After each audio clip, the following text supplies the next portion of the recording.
తాకట్లో ఉన్న బంగారాన్ని విడిపించి ఆ రోజున మార్కెట్ ధర కట్టి మిగిలిన డబ్బును మీకు అందిస్తుంది కొమ్మూరి గోల్డ్.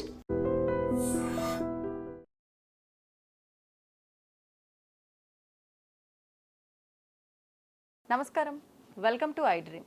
ధర్మ మార్గం విత్ విజిత కార్యక్రమానికి స్వాగతం.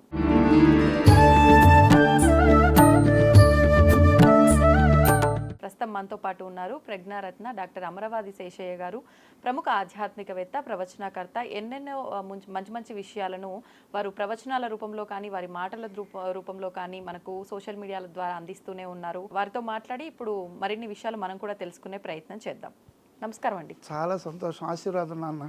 మన హైందవ ధర్మంలో మతాలకు సంబంధించి ముగ్గురు మతాచార్యులు ఉండడం జరిగింది. అయితే ఆ మతాచార్యుల గురించి, వారు రచించిన ఆ గ్రంథాల గురించి, వాటి గురించి వివరంగా తెలియజేయండి. తప్పకుండా నాన్న. మీరు అడిగిన ప్రశ్నలోనే మతము అంటేనే అభిప్రాయం అని అర్థం నాన్న. మన హైందవ సంబంధమైనటువంటి హిందూ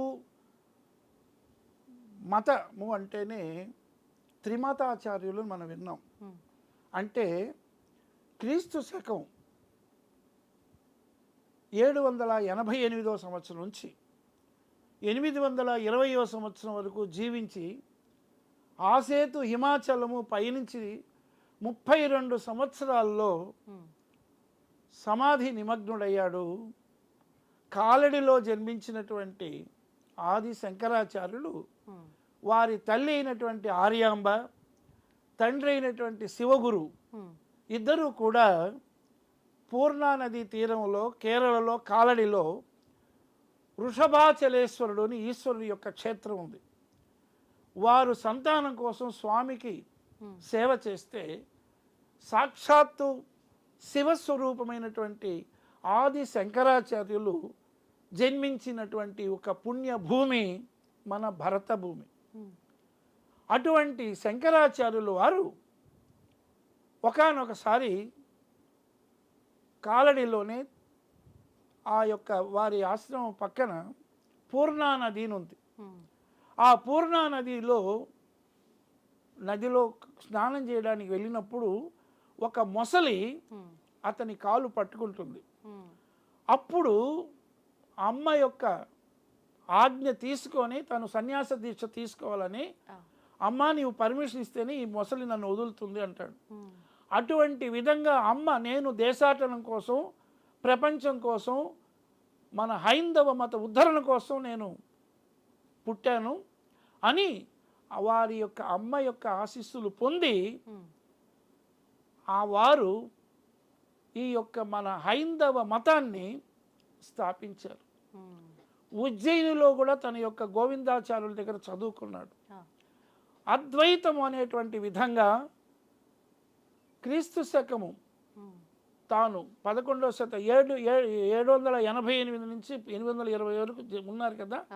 ఆ సమయంలో మన అద్వైత మతం అంటే మన హైందవ మత ప్రవక్తులలో మనకు అద్భుతమైనటువంటి ఆది గురువుగా ఏర్పడి నా ద్వైత యస్య అద్వైత, ద్వైతము కాదు అంటే జీవుడు వేరు పరమాత్ముడు వేరు అనేది కాకుండా అహం బ్రహ్మాస్మి అనే విధంగా తన ఆధ్యాత్మికమైన విధానంలో తాను ఒక మతాన్ని స్థాపించి అనేకమైనటువంటి ప్రదేశంలో కాశ్మీర్ నుంచి కన్యాకుమారి వరకు పయనించి 4 ప్రదేశాల్లో మఠాలు స్థాపించారు.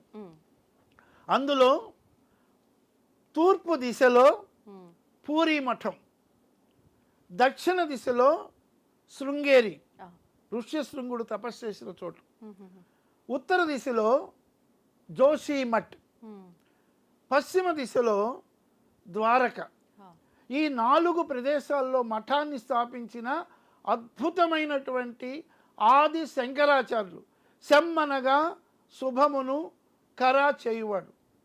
అటువంటి సాంబ సదాశివుడు శంకరుడు మనకు అద్భుతమైనటువంటి శివ అంశలో జన్మించి వాళ్ళ అమ్మగారికి కూడా ఒక ప్రామిస్ చేశాడు. అమ్మ నువ్వు ఎప్పుడు కోరినా నేను వస్తాను నీ యొక్క అంత్యదశలో అని తాను రామేశ్వరంలో ఉన్న సమయంలో అమ్మను స్మరించగానే దివ్య దృష్టితో కనుక్కొని ఆమెకు అంత్యక్రియలు కూడా చేసినటువంటి గొప్ప యోగి.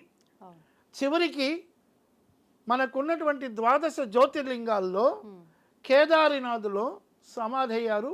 ఇప్పటికీ కూడా ఆ సమాధిని మనం దర్శించుకోవచ్చు. అంటే మొట్టమొదట హైందవ మత ఉద్ధారకుడుగా, మనకు ఒక హైందవ మత స్థాపకుడుగా, మన ఒక మార్గ నిర్దేశంలో భగవంతుణ్ణి అర్చావతారములో మనం పూజించడం కోసం అనేక క్షేత్రాల్లో పీఠాలు నెలకొల్పినవాడు.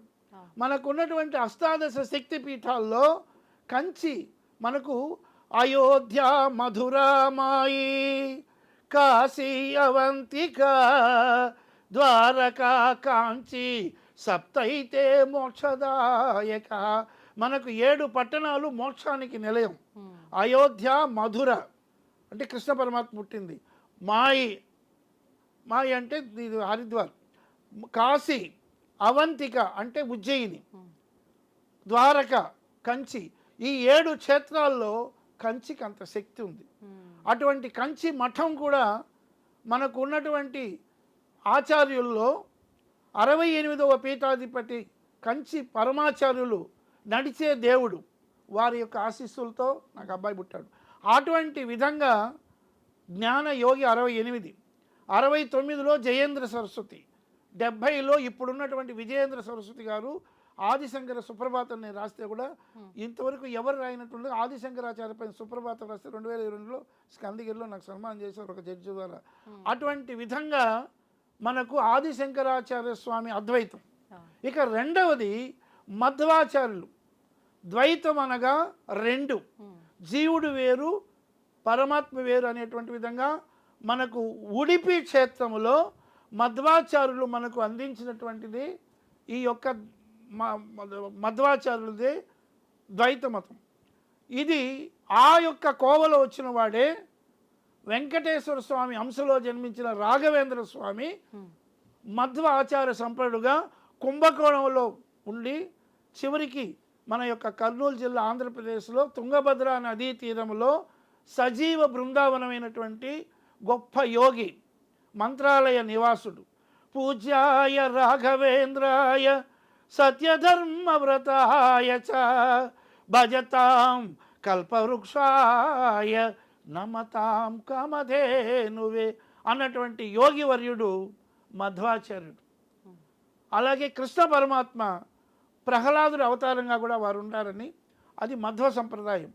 ఇక అటు తర్వాత వచ్చినటువంటి వాడు శ్రీపెరంబుదూర్ అని తమిళనాడులో జన్మించినటువంటి వాడు, విశిష్టాద్వైత స్థాపకుడు, రామ అనుజుడు. అంటే రాముడి యొక్క సోదరుడుగా ఏ విధంగా త్రేతాయుగములో లక్ష్మణుడు నాగస్వరూపములో రాముడికి అయ్యాడో, అలాగే ద్వాపర యుగములో బలరాముడు నాగస్వరూపుడు అయ్యాడో, అలాగే రామానుజాచారి కూడా అద్భుతంగా ఈనాడు వైఖానస ఆగమము, పాంచరాత్ర ఆగమం 2 ఉన్నాయి.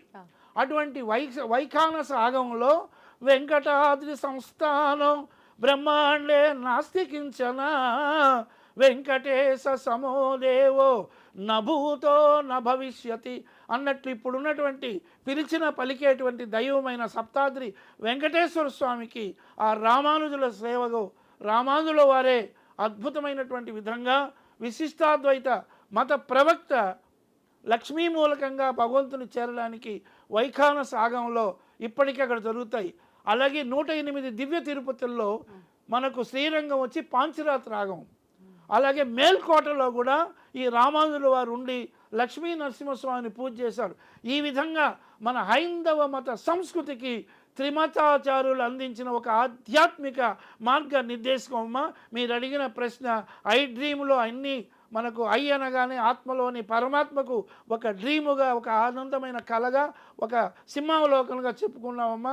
విజేతగా విజయం చేకూర్చాలని ఆ యొక్క త్రిమతాచారుల ఆశీస్సులు మనకు ఉండాలని అమరవాదిగా ఆనంద డెందములు అందిస్తున్నానమ్మా. స్వస్తి. సంతోషం అండి, ధన్యవాదాలు.